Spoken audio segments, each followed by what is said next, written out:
Hi, and welcome to Let's Talk Bitcoin, a twice-weekly show about the ideas, people, and projects building the new digital economy and the future of money.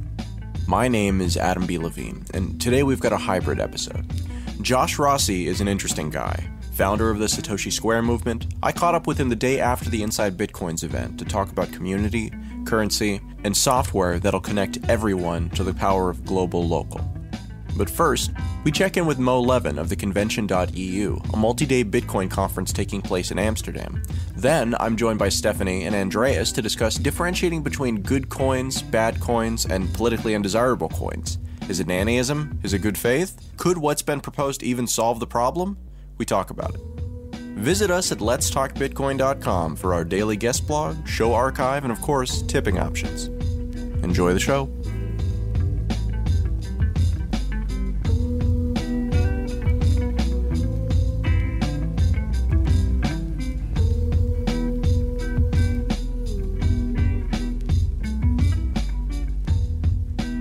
With more and more Bitcoin conferences popping up, today we're joined by Mo Levin. Mo is putting on the European Bitcoin Convention in Amsterdam later in September. The conference is basically one to increase awareness of digital currency technologies. And what we've done is we've taken the things people love about conferences and conventions and we've merged them into one seamless convention. We have well-known speakers that people want to hear, businessmen and entrepreneurs that people want to connect with, and are organizing a sort of TED event around the Bitcoin community. So how many days is your event? It's a 3-day long event from the 26th to 28th of September. And so who's keynoting it? What are some of the things that people would see if they attend? We've got 45 speakers, more and more coming on every day. Some keynotes are going to be by Charlie Shrem from the Bitcoin Foundation and BitInstant. We have some economists. We've invited the Dutch Central Bank. The European Central Bank will be speaking. You might have heard in the last couple of weeks, Germany's accepted Bitcoin as a legal currency and will be taxed. So the people and the lawyers and the law firms involved in that are going to come and talk on a panel about that. So it sounds like you have kind of a diverse focus with this conference. Or is it going to be multiple tracks for the talks, or is it all just one? Sure, stage? we're going to have it. We're looking at a 3-day diverse speaker set. So the first day we're going to do new business, second day probably regulation and security, and the third day startup communities and entrepreneurs within the network. So during our pre-interview, you mentioned to me that you were kind of trying to take all the benefits of a conference and all the benefits of a convention, cut out the boring stuff, and just try to have this all good stuff event. So what is the boring stuff that you're not doing at this event? Right, Adam.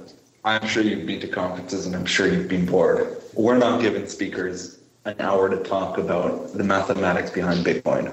We're giving interesting speakers anywhere from 5 to 18 minutes to hammer home the ideas which are important and relevant to the audience and the Bitcoin community at large.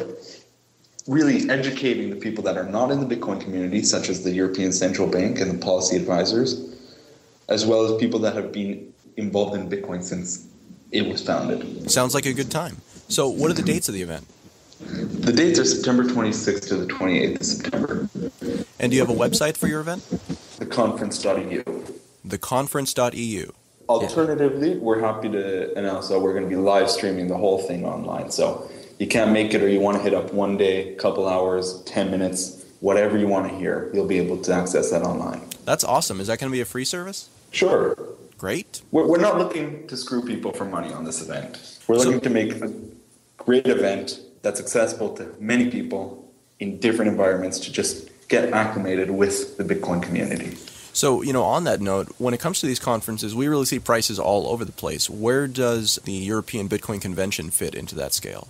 For many payment conferences and truly many conferences, like you said, you're seeing prices from 50 euro to 1,500 euro. We're 150 euro, lean budget. I think that's fair, and for vendors, it's got 750 euro. How many people are you anticipating are going to attend your event? I'm anticipating a full house. It could hold 350 in the main hall, about 200 at the bar. So let's say 500 at the bar. Compared to some of the other events we're talking about, this is actually a fairly intimate setting, even though it's a 3-day event. We want to get people to network and create lasting connections at this conference. Mo Levin from the European Bitcoin Convention, thank you very much for joining us today on Let's Talk Bitcoin. No problem. Thanks for having me.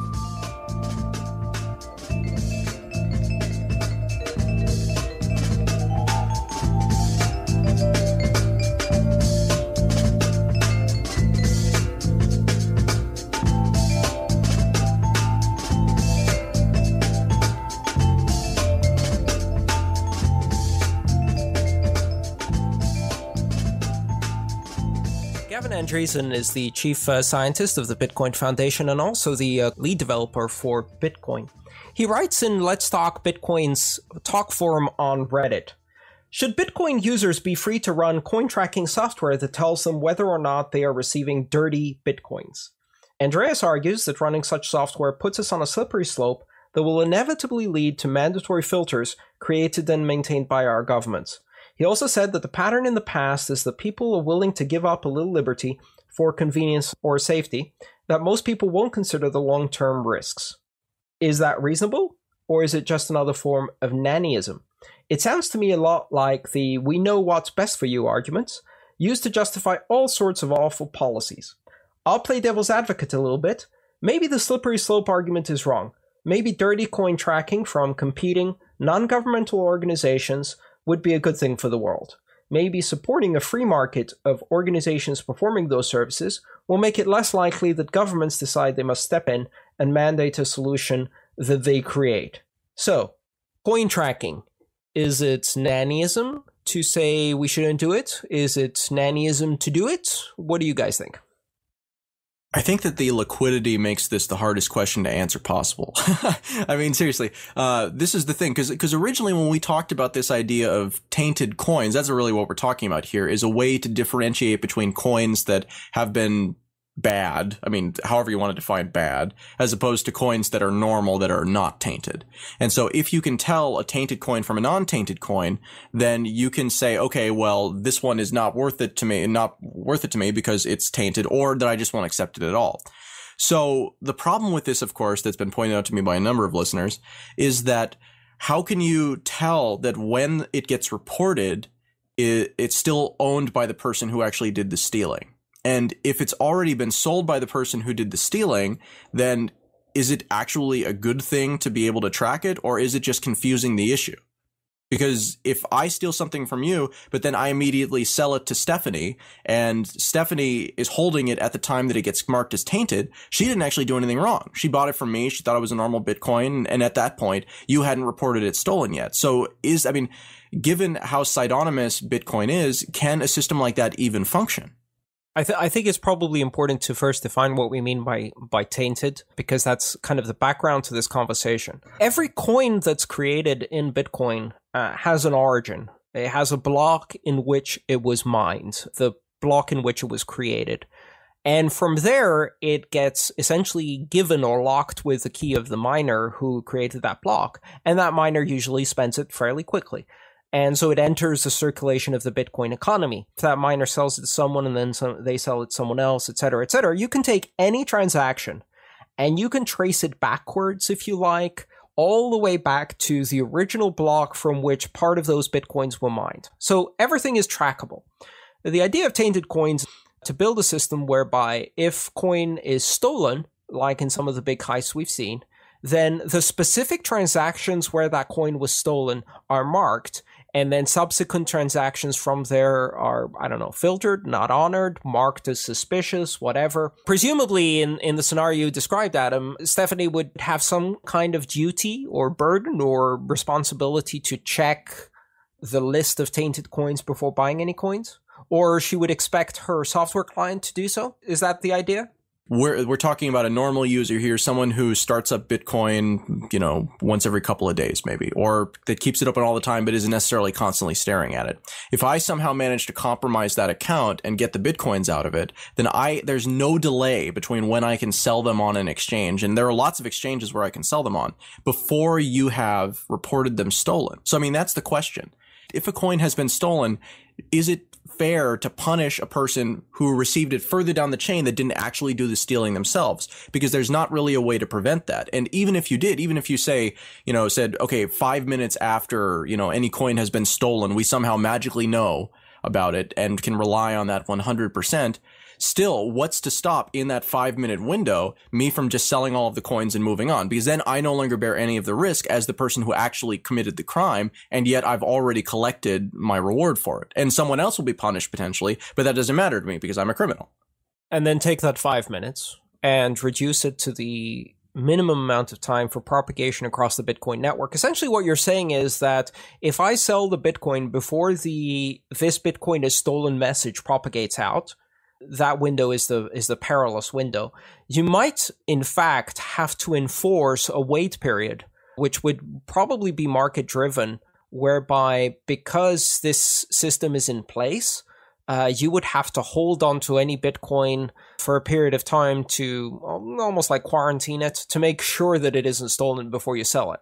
I don't know. I mean, I see a lot of practical problems with implementing such a taint, but my main concern is this. If you implement filters in the software that allow arbitrary coins to be filtered and marked as unsuitable for spending, I think what will end up happening is when you have such a mechanism, that mechanism will be the basis for law that will force people to blacklist coins. So if you have that capability, then you're going to get the equivalent of, I don't know, what you see on the internet with DMCA takedown requests, right? Where you will be obliged, if you receive notice from the government that these coins are tainted, to report, block, filter, whatever.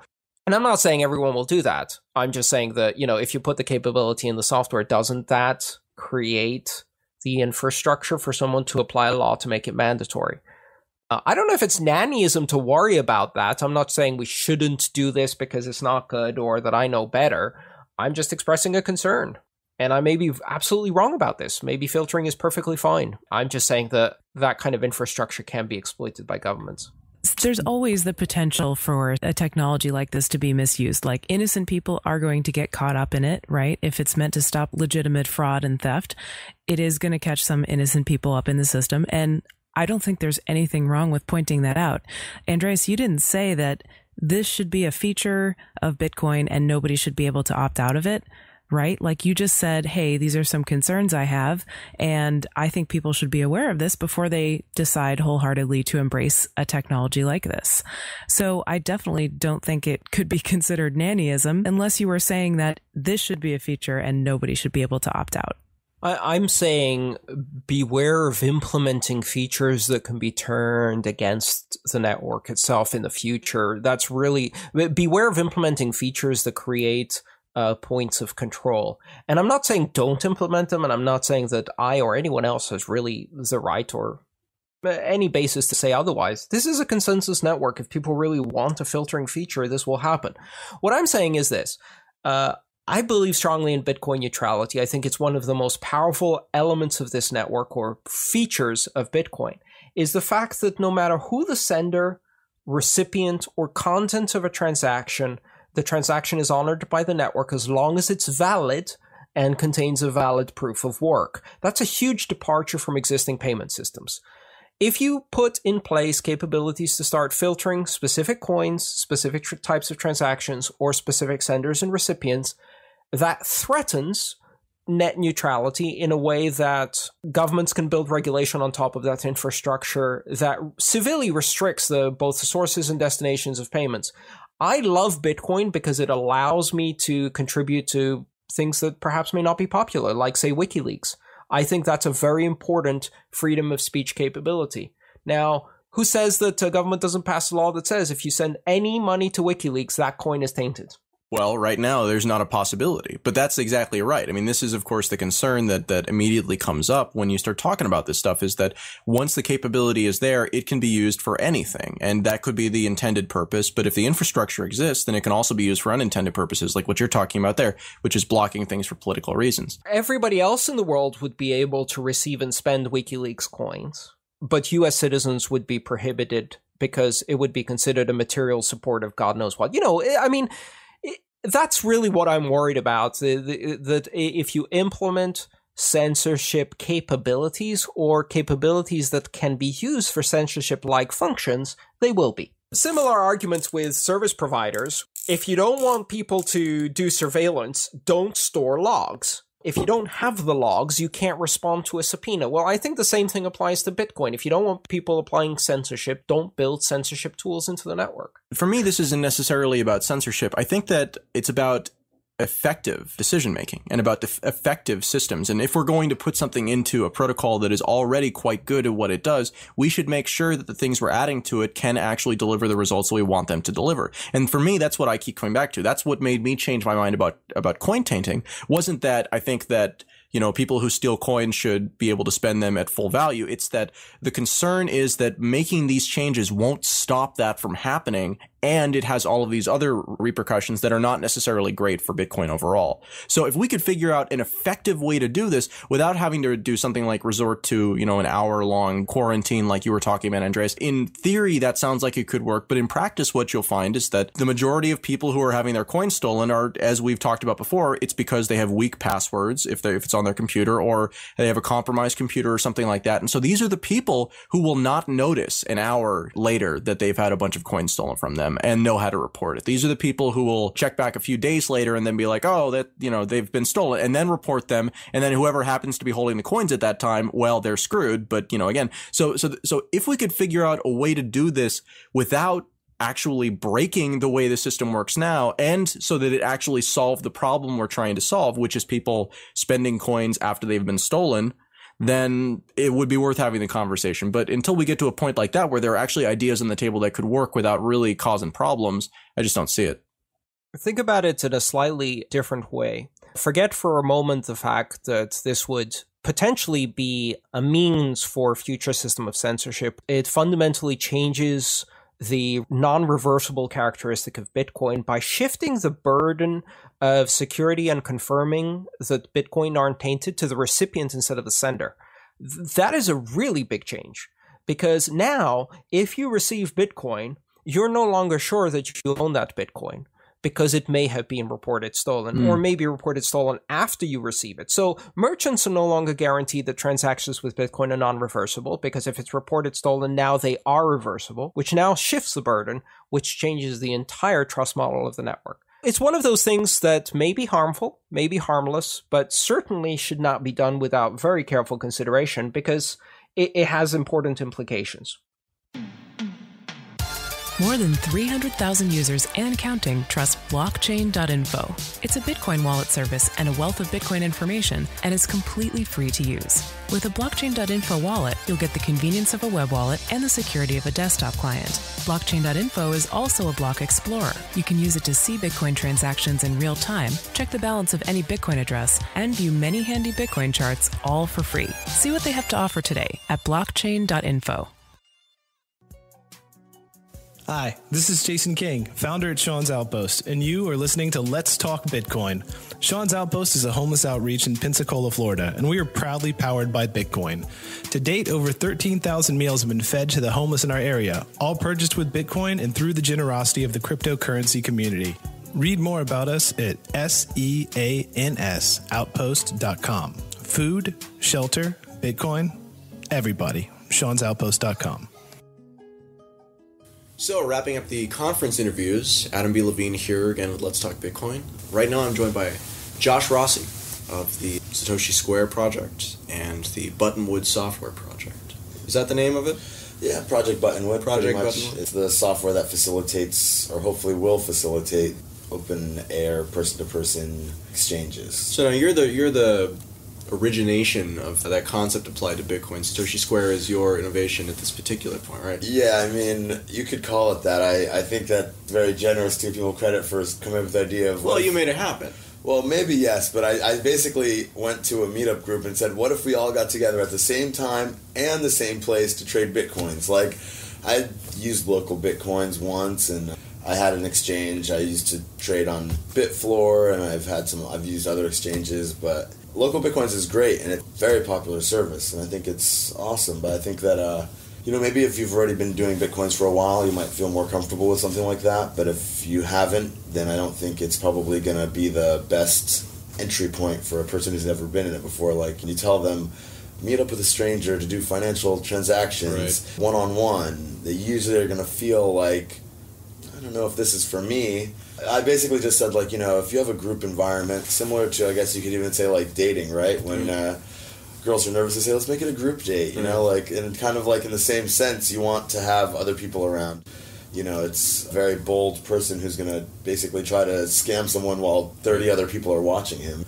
So there are something like 10, 11 Satoshi Square events that go on around the world at this point? Yeah, it's been spreading like wildfire. I actually was asked at this conference to head down to Atlanta, where a couple large Bitcoin companies are located, and start a Satoshi Square there. They were just like, if you'd come down and kind of get the ball rolling, we'll like keep it going after you leave, but we just, whatever you need, it'd be nice to have you to be there for the first one. So I said, of course, I'll, Atlanta's close, and I've never been to Atlanta. I'd like to check it out. So that's awesome. But I just think that everyone kind of is like latching onto this idea. One of the things that brings people to Bitcoin, or once they get into Bitcoin, one of the things that they really appreciated about it is, wow, I found a bunch of cool people to talk to that are, kind of maybe have the same frustrations as me regarding, monetary policy, which I know sounds like we're already kind of just only appealing to nerds right there. Yeah. Like, let's all get around and talk about monetary policy. Isn't it funny that monetary policy is a nerdy thing now?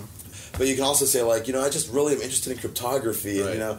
But besides that, it's just like, it's just fun, like people have a good time. We had a guy wearing like a kind of a gauntlet with a battery strapped to his belt mining at Satoshi Square the other day. That's awesome. You usually see some like, maybe familiar faces from the Bitcoin scene, like Charlie Shrem might stop by, Fred Wilson from Union Square Ventures stopped by. No, this is more specifically the New York one. Yeah, but but the Berlin one, they have country singers singing Bitcoin songs. It's whatever any group wants it to be, and it's very in keeping with like a voluntarism kind of mentality. Right. Like, I find that with a decentralized thing, trying to enforce order on it is almost like trying to herd cats. And also, it's like, what do you gain by doing that? Like, you kind of stifle whatever innovations other people are going to come up with. So I just say, like, everyone kind of do what you want to do. If you want my advice or my help, if you want to benefit from any mistakes I've made along the way and get the benefit of my experience, please contact me. I'm more than happy to help. We'll probably touch on it later, but I think that it's all about building this localized network that has a global reach, right? Right, the global local thing again. Yes, exactly. It's just been met with a lot of enthusiasm, and that's one of the things that, as much fun as the conference was, I don't see people like, kind of cheering and getting all excited about how do we comply with FinCEN regulations, or it's like those things are important, but those things are important for people behind the scenes. They're not important for people who are trying to proselytize. Like, right. People are trying to proselytize. I'm not saying that you downplay this. That's an interesting word that you're using there, proselytize. Advocacy. I understand that, but it's not my fault. It's the words that people have been using lately. There was a Financial Times article that was specifically called "The Bitcoin Believers," and they called me a Bitcoin evangelist. And I think proselytizing is slightly toned down from there. In general, I think that it is almost like, in some ways, a belief system. I guess you could say any money is a shared belief system, right? We all have trust in this money, and we all believe it to be valuable, and we expect that in the future people will take it from us. And with Bitcoin, that might take a little more trust than something that people have grown up using. But the end result is the same, is that I kind of think of it somewhat like that Berlin enclave. It's kind of like almost a new country has been formed, and now there's small little neighborhoods and pockets of like people who are in like, almost like immigrants from a different land. Like, right. We're from Bitcoin land, and we are, we stick together, and we have our own. I've never seen so many people use the word fiat before ever. Right. One of the things that was a real theme at the conference yesterday was this idea that in order to be a serious player in the space, you have to comply, and in order to comply, you have to have a lot of money to throw at the problem. That's true on the company side, especially for exchanges. That was really specifically what I'm talking about. Yeah. But for people who use exchanges too, like if you go out and try to buy $3 worth of Bitcoin from Gox, they're not going to sell you $3 worth of Bitcoin. There's a major barrier to entry there. And kind of that's where I see the. That's exactly where we slot into this space. Right. First of all, like, for all the serious players, they need to do this, but we're fun. We're not that serious, really, to be honest with you. So it was originally an homage to the beginnings of Wall Street, and who knows where it could go from where it started in its humble beginnings. But at the same time, I totally agree with you. Like, The exchange model is not built for casual people who want to check out the space, who are just curious. I mean, if you tell me it's 3 weeks and I have to wire it's a $25 wire charge, you've already said that if I'm not going to buy, I don't really know, maybe $250 worth, that's 10% fee just to get the Bitcoins, right there. I mean, there are other solutions too. I mean, Mt. Gox will sell you $3. It's just, do you want to spend $25 in 3 weeks to get $3 worth of Bitcoins? Yeah. I mean, Coinbase is, probably a little easier, but even then, I mean, a guy who wrote that GigaOM article was like, well, I thought I was going to be able to get the coins, but then it turns out I locked in the price right now, but I won't be able to get the coins for 4 days. And luckily they did just recently release, if you have a tier 2 account, which involves been pretty invasive background check. Well, it's invasive compared to Bitcoin, but compared to the standard financial system, it's the same thing. It's like you're applying the same standards to things that don't work with those standards. It's true. It's an interesting model that we have following. So, one of the criticisms that we hear people level against the, Satoshi Square or in-person meetup sort of thing is that it's incredibly inefficient from a broad use perspective. I was wondering what you think about that. I totally agree with them. I mean, do I think that BitPay should start using Satoshi Square to basically liquidate all the merchant transactions? Probably not. It's probably they want to do it more than once a week. In Berlin's case, once a month, or LA, I think. I think Berlin meets maybe a little more often. This is in large part a public service by people who love Bitcoins, like Owen Gundin, like Jonathan Mohan show up. We have people who actually care about Bitcoins. This isn't their business. This is their hobby, their passion. Right. So they're showing up. They enjoy, maybe a microcosm of the large-scale financial markets that we get to see on a small scale. But at the same time, it's like, how else are people going to get in this space? If you tell them that they have to go through Mt. Gox, you're shutting the door on probably 90% of the people who've heard of it, because they're just not willing to go jump through those hoops just to get their first Bitcoin, which they're not even sure that they want yet. They've never seen a Bitcoin transaction. They don't know how it works. Usually the best way to learn about something is to kind of play with it, or, a lot of people are visual learners. So one of the big functions of Satoshi Square is, I heard about Bitcoins and I heard about this meetup group. I figured I'd stop by, and I'd see what happens. It's a consistent point of, contact, right? Every Monday you can go to Satoshi Square and you can find someone who will teach you about Bitcoins. You can find someone who you can buy a Bitcoin from. If you are, been in Bitcoins a while, or you're a miner and you have a phone bill, you can probably sell your Bitcoins for cash. The businesses have the responsibility to act professionally as a businesses. Those responsibilities and obligations don't apply to individuals unless, as an individual, this is your business.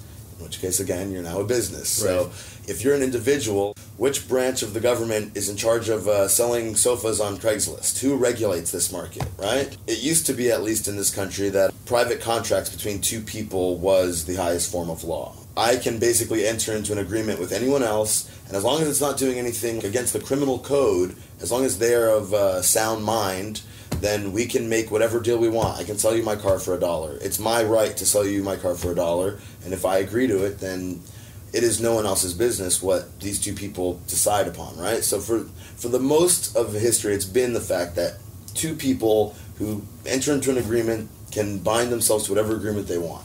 So businesses, it's no longer a symmetrical relationship between a business and a consumer, right? So that's why regulation steps in to say, you guys have a big advantage. You have much larger economies of scale that you can play with, and you can use information arbitrage, and you're able to exploit a lot more efficiencies than an average consumer can. Someone needs to look out for the little guy, but when both of the people are little guys, they can both look out for themselves. Right. That's the key to it. That's what Satoshi Square does, is it says, not everyone in Bitcoin is a business. There are people involved. In large part, it was a narrative that was framed to capture the imagination of people who are interested in finance, people who are interested in New York City old school stock market stuff. EasyDNS is the Swiss Army knife for your domain names, helping meet their customers' individual needs since 1998. EasyDNS has been an outspoken critic of SOPA and CISPA. EasyDNS was an early supporter of Bitcoin, and now they are proud to sponsor this show. Do business with a company that shares your values. Get a 13% discount when you pay with Bitcoin. Go to bitcoin.easydns.com and be sure to use discount code LTB. Let's Talk Bitcoin is heard each week by thousands of people who are participating in the new digital economy. Our listener base of Bitcoin owners, miners, investors, technologists, and merchants is growing fast. We offer a limited number of short advertising slots in each show to keep our listeners engaged and to provide maximum impact for our sponsors. If you'd like to talk to us about Let's Talk Bitcoin, send us an email to sponsors@letstalkbitcoin.com. Satoshi Square, at its core, is about accessibility, about education, and about public existence and proof that we are not some sort of odd, subset, but in fact are normal people who just happen to be early to this party that we call Bitcoin. Exactly. I mean, people have always said, but it's a virtual currency. That's so anachronistic. This is the currency of the future, and you guys are meeting up the way they did back in the 1800s. And I'm like, certain things don't scale. I mean, people have always said, pretty soon no one's ever going to have to go to the office anymore. We can all just remote in. But once they've tried that, they've realized that you're not building teams the same way you used to, and it's not the same effect when you write an email as it is when you sit with someone and talk to them over lunch. These are the kind of things that don't translate into digital mediums as easily and as readily, and that's kind of what Satoshi Square says is, on the one hand, first of all, there's two sides to every transaction, and I mean, to be honest, it hasn't been only Bitcoins and dollars. There's been Bitcoins and t-shirts. There have been Bitcoins and silver, coins. And that's not an altcoin, that's actual, the precious metal silver. Right. One guy showed up because he wanted to sell block eruptors. That was the guy who was mining in person. So there's always two sides to every transaction. If one side is Bitcoin, that's great, but there's no way to move dollars, and there's obviously Bitcoin is the solution to a ton of problems with moving money digitally. So I can't really rely on the digital problems that I'm trying to solve in order to use Bitcoin, right? So you kind of run the situation of, Bitcoin's great, but how do I get into this system, right? Once I'm in it, then I can, I can buy, I can sell, I can do whatever I want with them. But getting involved in the first place is still, I think, a pretty steep barrier to entry, not only educationally, but the actual, technological process or regulatory process that you go through. Right. And I just want to make it as easy as possible for people to get knowledge about Bitcoins and actually obtain Bitcoins. So, Josh, in addition to originating this idea and kind of getting the first one going, you also are working on software solutions to power and enable not only your own event, but events from around the world. So, can you tell us a little bit about what type of feature set you think is required in order to make this happen? It's called Project Buttonwood. I'll sum up basically the three things that we're trying to address, which is number one, distributing and disseminating information. In order to have a good valuation, I mean, using just Mt. Gox's price, it leads to instability in the prices because, oh no, their lag is up to 10 minutes now. All of a sudden, people are just dumping coins on Gox, and then what does that lead to? Not exactly as accurate of a picture. Just because some people are selling coins on Gox and the prices drop there are 4 other exchanges, and there's hundreds of thousands, I believe, of other people who are not willing to sell at that price. But in some ways, their voice is not heard in the basic democracy of what is a Bitcoin worth right now, right? Basically, there's one voice. At least for a long time, there was one voice who was saying, what is a Bitcoin worth? So what's the solution for this? Where do you draw the information from? From boots on the ground, if I could ask 100,000 people, what is a Bitcoin worth to you? What would you buy one for? What would you sell one for, right? And it's a network effect because as more and more people are providing this information, most people might start by saying, oh, I'll sell to you at 2% above Bitstamp, and I'll buy from you at 2% below Bitstamp because I have an account at Bitstamp. But as more and more people that you know personally and more people that you see across the world that you have access to trade with them are all saying, for me, I'm not really interested in selling unless it's, $120.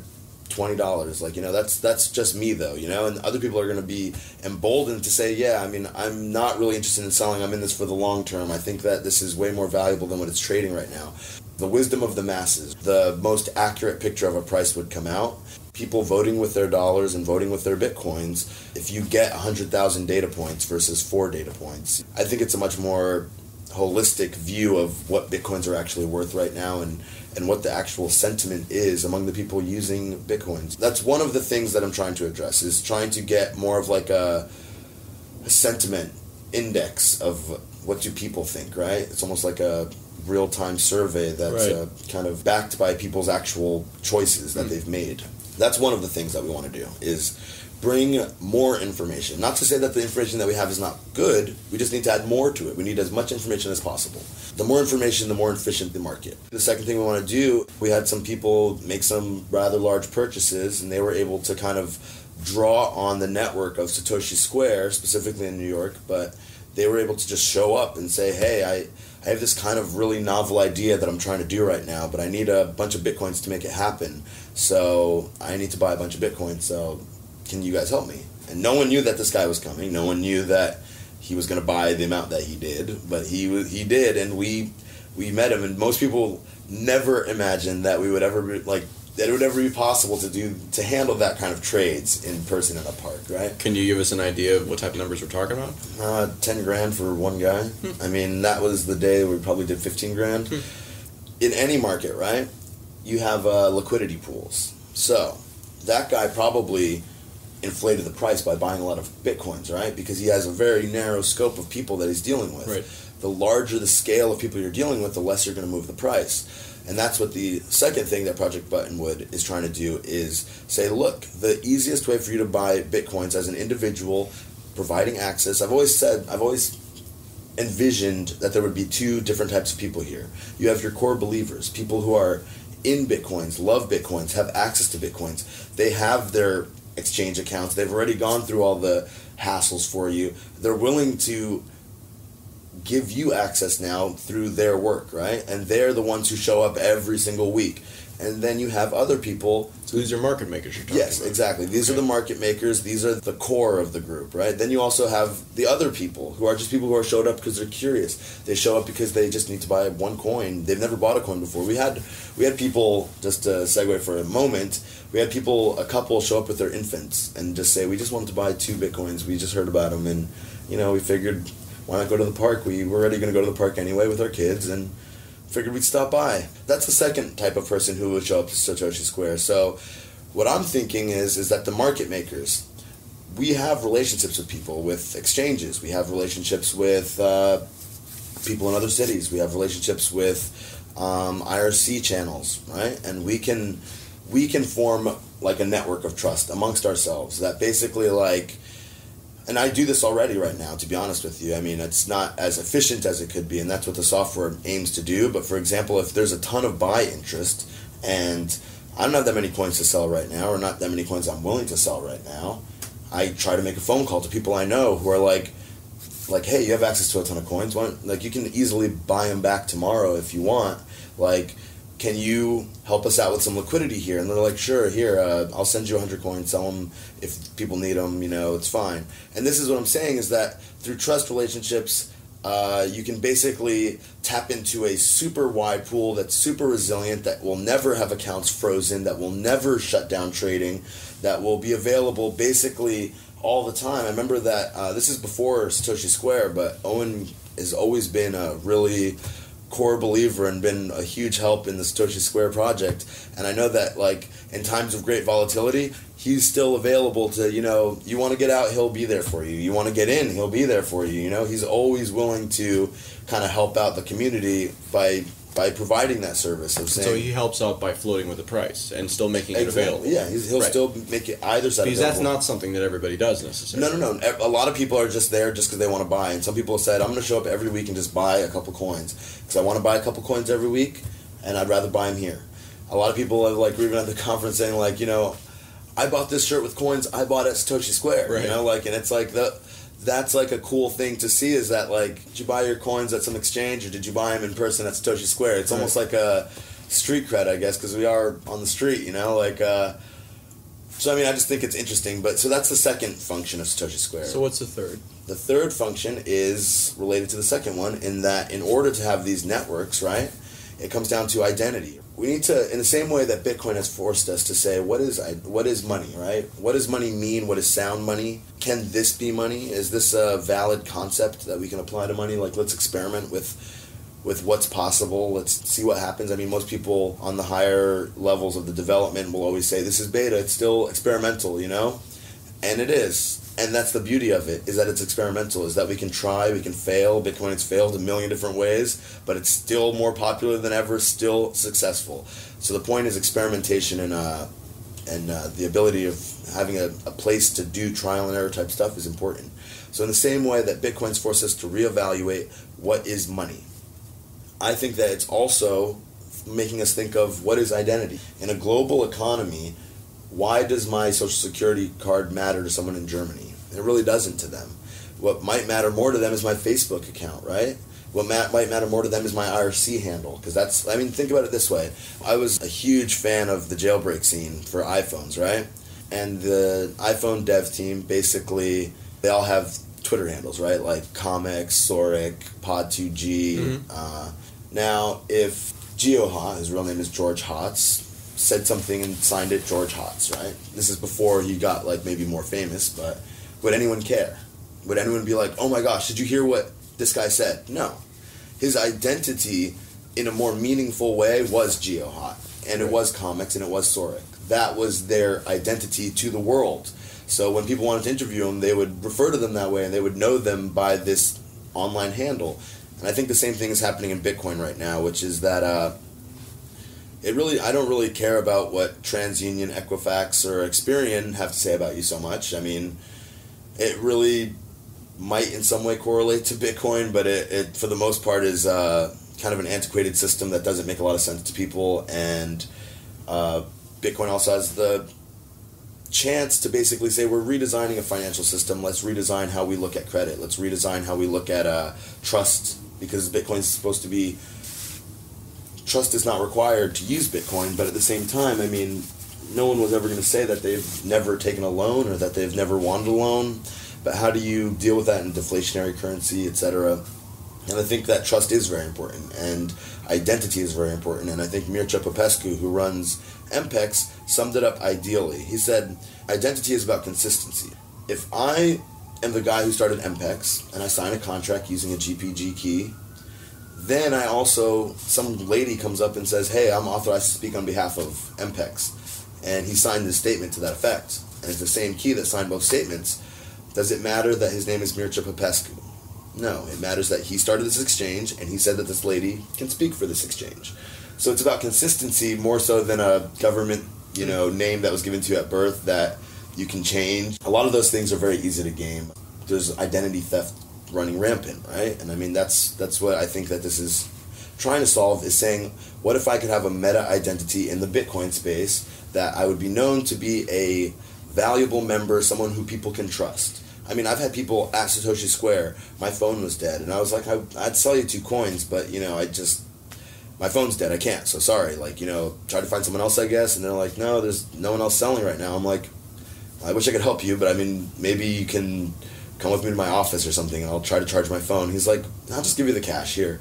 Just send it to me, tomorrow or whatever. When you get home, charge your phone. And I'm like, you just met me today. And he's like, I know, but I think that you're trustworthy. And I was like, okay, well, I am trustworthy, but I do question your judgment a little bit. But I mean, at the same time, I sent him the 2 coins. Right. He was happy. I was happy. And I think that when you see people actually trust each other and be rewarded for having trusted someone, it's actually a little bit...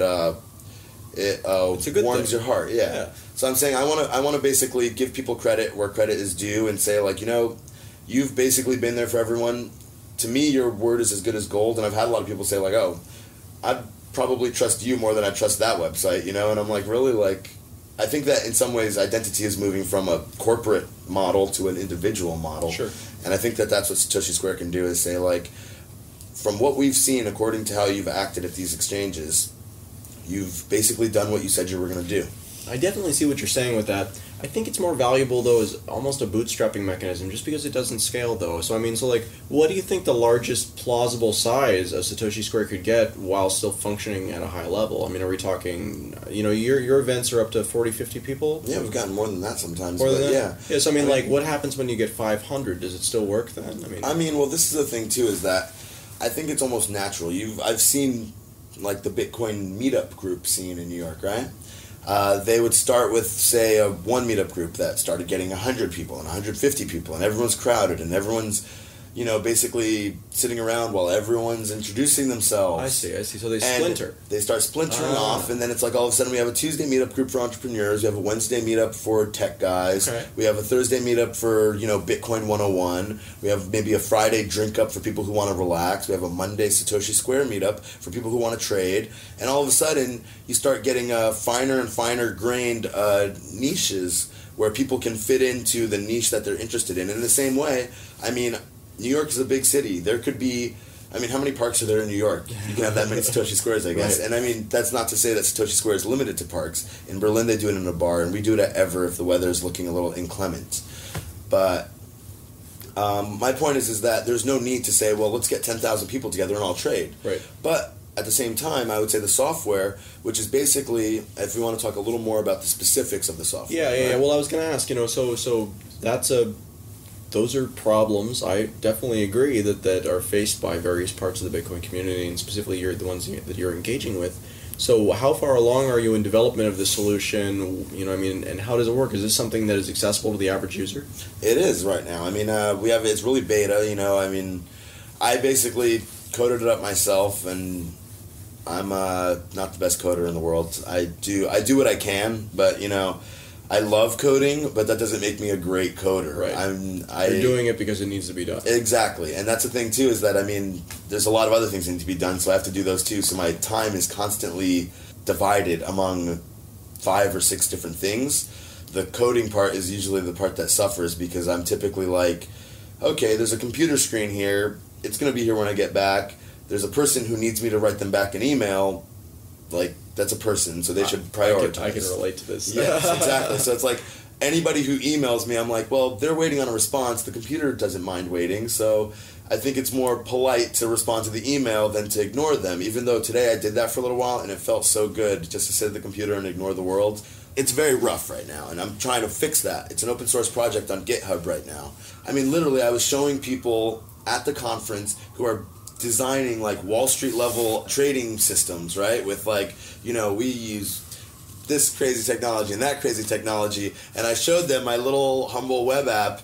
I can have my cell phone out and basically place an order, and it pops up on another computer within less than a tenth of a second, I would say.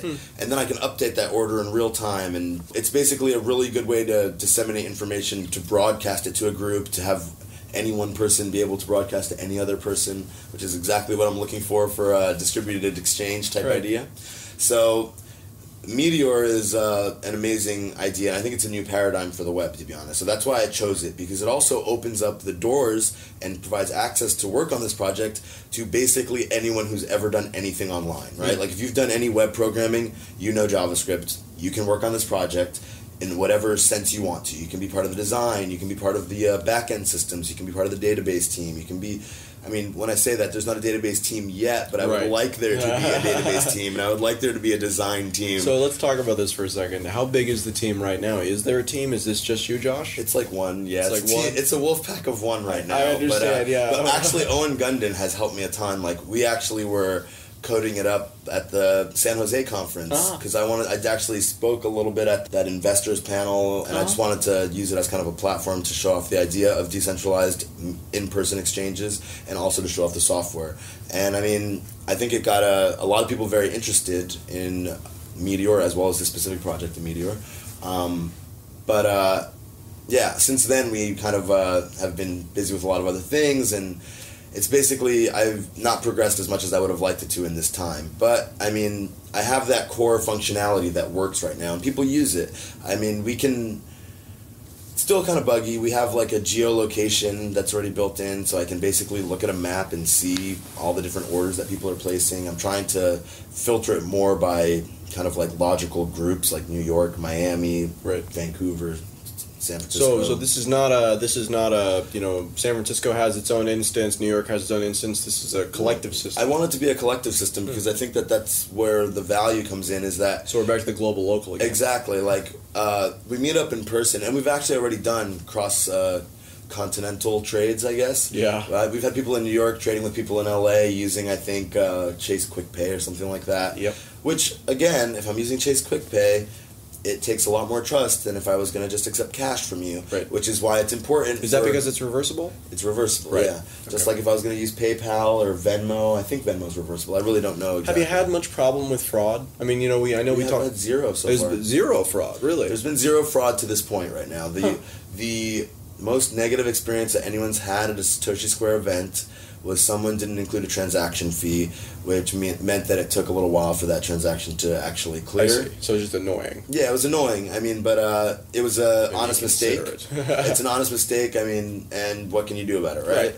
I actually have been telling people that another thing I think is the future is off-blockchain transactions. Right. Like, not every single transaction has to go through the blockchain.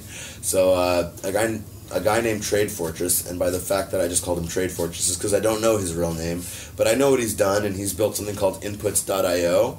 It's an off-blockchain Bitcoin wallet. I mean, you can obviously transfer Bitcoins through the blockchain into the wallet and out again, but when you have the same wallet, similar to Coinbase, I think, has a similar system, which means that if I'm sending from a Coinbase wallet to another Coinbase wallet, we don't bother going through the blockchain and paying fees. It's instant and it's immediate and it's done irreversibly, because if you trust the company not to reverse it, basically. Right. So that's basically what I say is the best way for people at Satoshi Square to get a wallet. If you want to trade there, if you're going to do some decent amount of trading, then you should probably use Inputs.io, because then your trades are instant and you don't have to pay any fees or worry about calculating fees.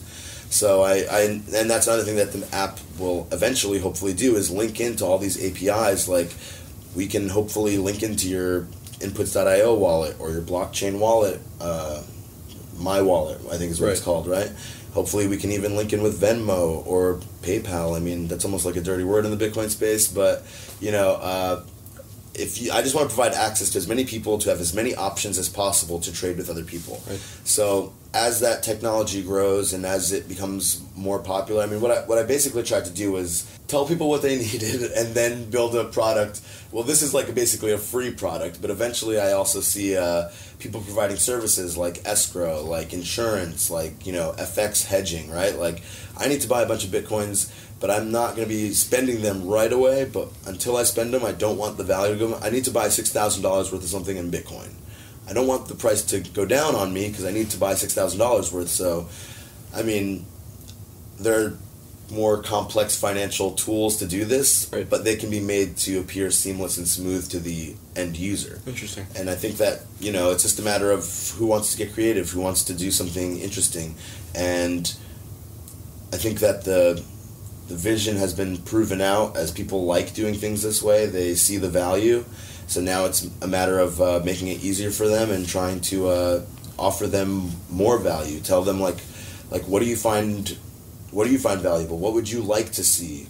We can build that. And that's what I want to see happen more. That's why I'm more focused on the software side of things now, is because I think that, not that my job's done in any sense, but I think that it's spreading without me now, and I don't need to kind of seems like the idea is catching on, yeah. It's catching on, I think, and I don't think I need to handhold so much anymore. And I mean, if I move from New York, I'm 100% sure that Satoshi Square will continue on.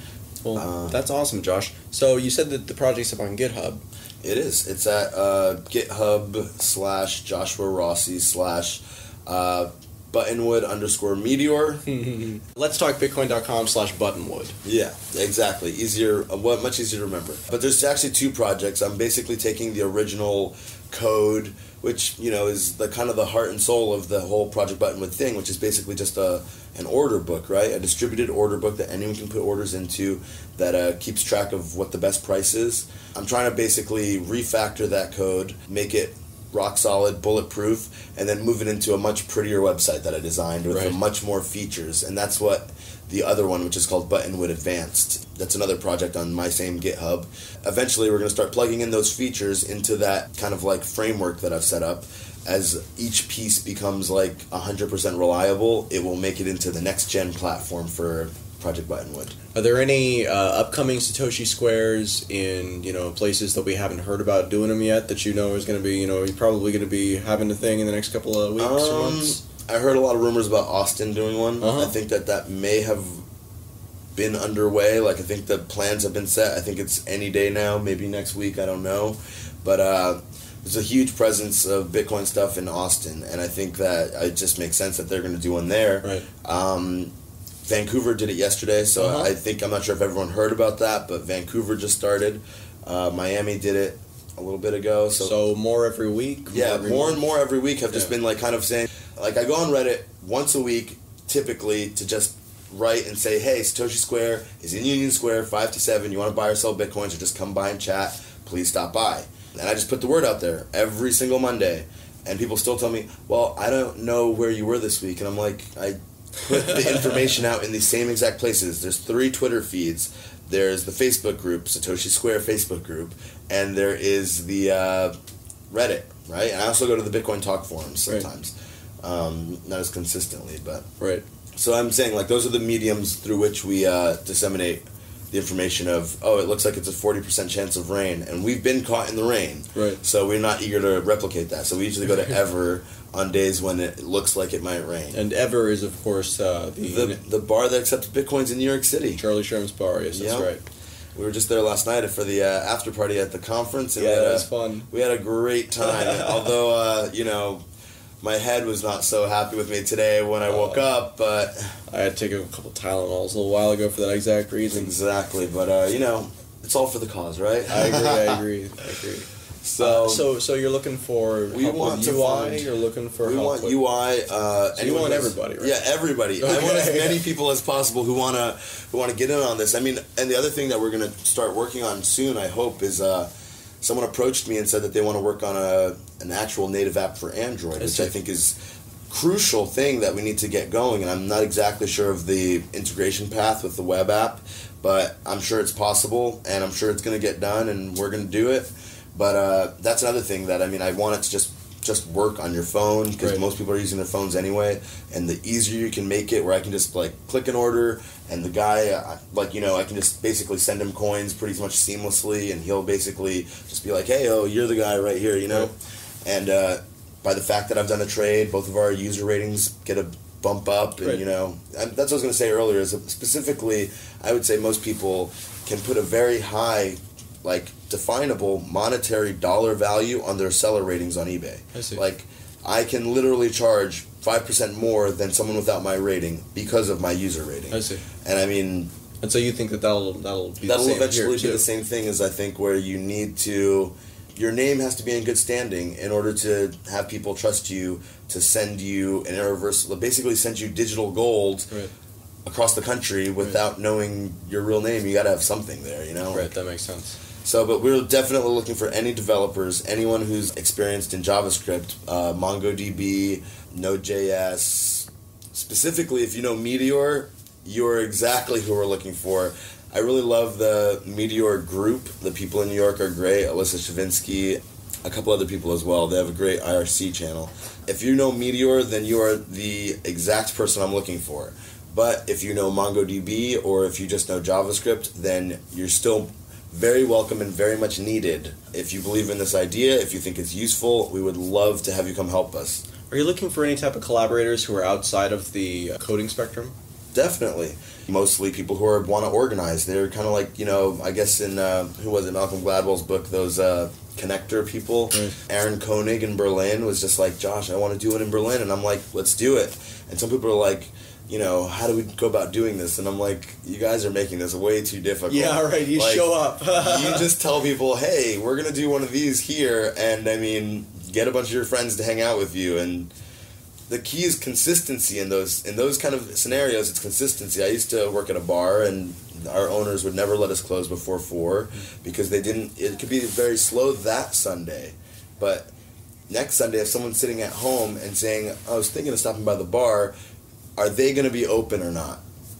I don't know. I'm not going to bother risking it. I'm just going to stay home. Why bother showing up just to find that it's closed? And that's the key, is that you got to be consistent. You got to show up, and you got to be there. And if you believe in the concept of in-person exchanges, and I personally think that if you believe in Bitcoin and want it to succeed, then you should be trying to provide access to people who don't have access right now, or who are interested but don't know how to get into the space.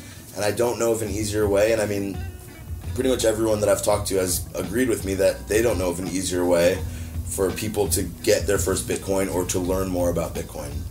So if you believe in Bitcoin, I think it's important to try to provide access for people. Josh Rossi, you have a great vision and obviously a lot of passion for this topic, and you're making it happen, and I really think you're doing great work, so keep up the good work, and if you have the abilities to help this guy out, do me a favor personally, make it happen. Thank you so much. I really appreciate the vote of confidence.